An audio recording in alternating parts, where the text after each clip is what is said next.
तिग्रस के किसान ने अपने ही खेत में खुद तैयार किए गए जीवामृत ट्यूब जैविक द्रावण का उपयोग कर खेती के नए प्रयोग किया है, जिससे उन्हें लाखों रुपए का लाभ हुआ है।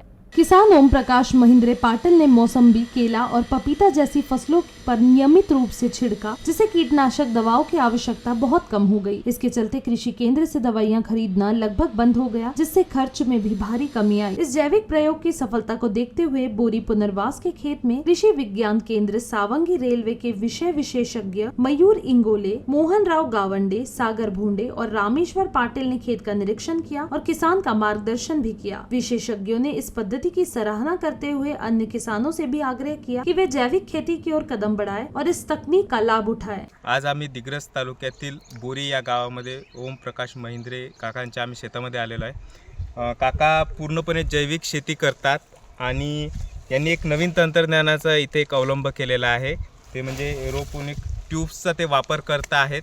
त्यामध्ये त्यांनी एक विविध जीवाणूंचा संग्रह करून त्याचाच ते पूर्ण शेतामध्ये वापर करत आहेत आणि त्याच तंत्रज्ञानातून त्यांनी छान प्रकारे अशी जैविक शेतीमध्ये मोसंबीचं एक पीक घेतलेलं आहे आणि अतिशय चांगली यांची बाग आहे। आम्ही बघत आहे यांच्यामध्ये केळीची बाग आहे, पपईची बाग आहे, त्याचप्रमाणे मोसंबीची बाग आहे आणि हे काका पूर्णपणे सेंद्रिय शेती करतात आणि त्यांनी जीवाणूंसोबतच त्यांनी दशपर्णी अर्कसुद्धा केलेला आहे। ते कुठल्याही प्रकारचा केमिकल औषधीचा वापर न करता सेंद्रिय शेतीमध्ये दशपर्णी अर्काचा वापर करूनच किडींचे आणि रोगांचे सुद्धा ते नियंत्रण करत आहे। नवीन आता एनोरेबिक बॅग जे जीवामृत तयार करत आहे हे माझ्यासाठी सगळं नवीन आहे, आपल्या भागातनी सगळ्यासाठी नवीन आहे। तर मी याच्यातनी जे काही वापरलं आता याच्यातनी गाईचं शेण, गोमूत्र, गूळ,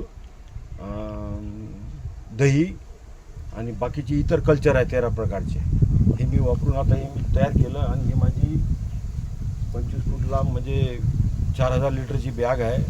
हिच्यामध्ये मी प्रमोट करतो, याला इथून इनलेट आहे आणि इथून आउटलेट आहे। 55 दिवस ठेवल्यानंतर सध्या याला 55 दिवस झाले, 55 दिवस असं ठेवून त्याच्यानंतर याची 55 दिवसाच्या नंतर याचा वापर चालू करणे शेतकऱ्यांनी। तर मी रोज इथून 200 लिटर टाकतो आणि 200 लिटर काढतो डेली। तर हे माझ्या शेताला याचा खूप फायदा मिळालेला आहे आणि याचे रिझल्ट पण माझ्या शेतात ज्याला कोणा पाहायचे असेल त्यांनी माझ्या शेतात यावे।